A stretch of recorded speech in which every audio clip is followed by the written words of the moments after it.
Okay, let's dive straight into this. Naitanong nyo na ba sa sarili nyo kung bakit nga ba Sarangani ang tawag sa Sarangani? I mean, sino o ano nga ba talaga ang nasa likod ng makasaysayang pangalang ito? Iyan ang eksaktong bubusiin natin ngayon.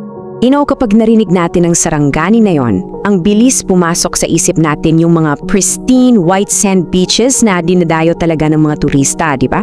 Nandyan din siyempre yung napakasarap at saganang tuna plus yung mga ancient at sikat na Maitum jars. Pero bago tayo tuluyang mamangha sa mga modern attractions na ito, rewind muna tayo ng konti. Kailangan nating balikan kung saan at paano ba talaga nagsimula ang lahat.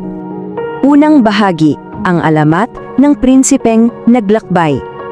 Get this, ang Sarangani Bay pala ay hindi lang basta isang geographic location sa mapa.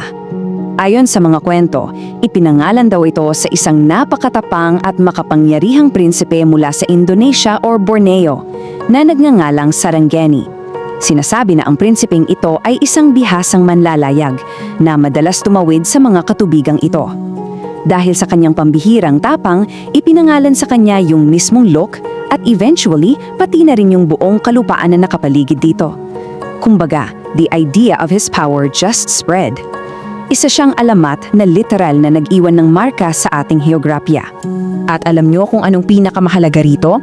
Ang kwentong ito ay malinaw na nagpapatunay na matagal pa bago dumating ang mga mananakop na kanlarunin, tayo ay mayroon ng malalim, buhay at napakayamang koneksyon sa mga kalapit bansa natin sa Southeast Asia.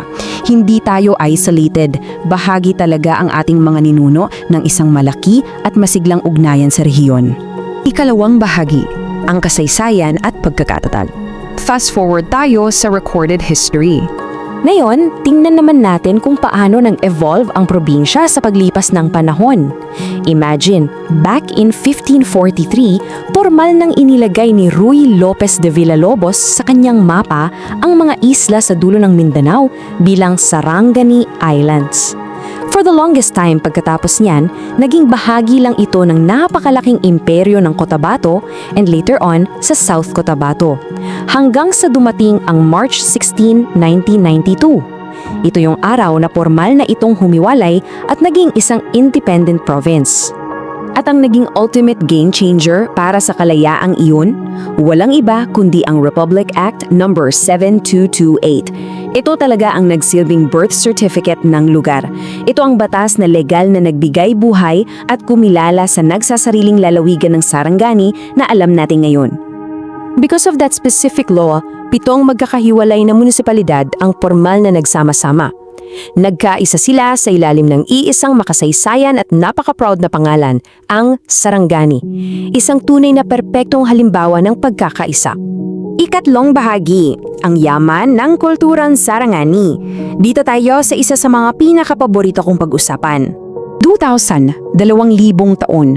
Alam nyo ba na ang mga sikat na Maitum jars, yung mga banggang nahukay sa Ayob Cave na may mukha at anyong tao ay tinatayang nasa mahigit 2,000 taon na ang tanda.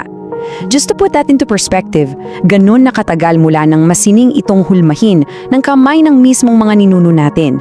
Mind-blowing, diba? Ang pagtuklas na ito ay nagpapakita sa atin na ang Sarangani ay hindi lang basta isang magandang destinasyon. Isa itong sinaunang sentro ng sibilisasyon at sining. Umuusbong at nagpapayaman na ang buhay rito way before pa na isulat ang makabagong kasaysayan ng Pilipinas. At ang pinakamaganda riyan, yung mayamang kulturang iyon ay buhay na buhay pa rin hanggang ngayon.